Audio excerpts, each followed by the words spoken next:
আমার প্রিয় শিক্ষার্থী, আসসালামু আলাইকুম।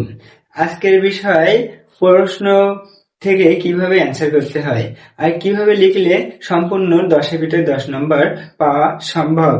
এখানে আমার বাংলা প্রশ্ন বা বিজ্ঞান বা ইসলাম শিক্ষা সমজাতীয় প্রশ্নের জন্য আজকে আমি বলে দেখাবো কিভাবে খাতায় লিখতে হয়।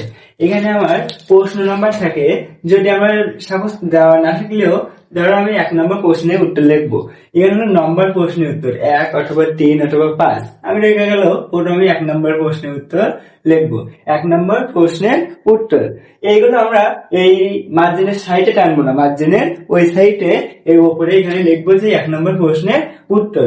এর নিচে হলো ক, যদি ক লেখা হয় ক একদম মাঝখান বরাবর ক দেবো। দেওয়ার পরে ক লেগে আমার 1 থেকে 1.5 লাইন হবে, এটা আমার মনে করে রাখতে হবে। তবে খটা এখানে লিখবো।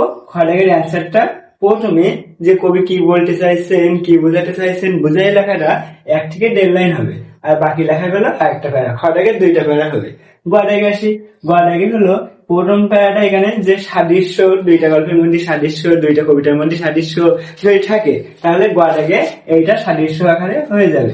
তারপরে গটাকে হলো 3টা প্যারা, 1 2 3, কারণ 3 নাম্বার। আমার কটাকে 1 নাম্বার, খটাকে 2 নাম্বার, গটাকে 3 নাম্বার। এবার যদি আমি ঘটাকে চলে আসি, ঘটাকে আমার 4 নাম্বার। 4 নাম্বারের জন্য আমার 4টে ঘর লিখতে হবে। যেমন এখানে হলো প্রথম হলো একটা লাইন হবে যে আমার উদ্দীপকের সারমর্ম বা উদ্দীপকের সাথে সামঞ্জস্যপূর্ণ এরকম কিছু কথা থাকলে সেটা আমি প্রথম লাইনে লিখবো। লেখার পর দ্বিতীয় লাইন হলো উদ্দীপক হতে পারে, তারপরে হলো গল্প হতে পারে।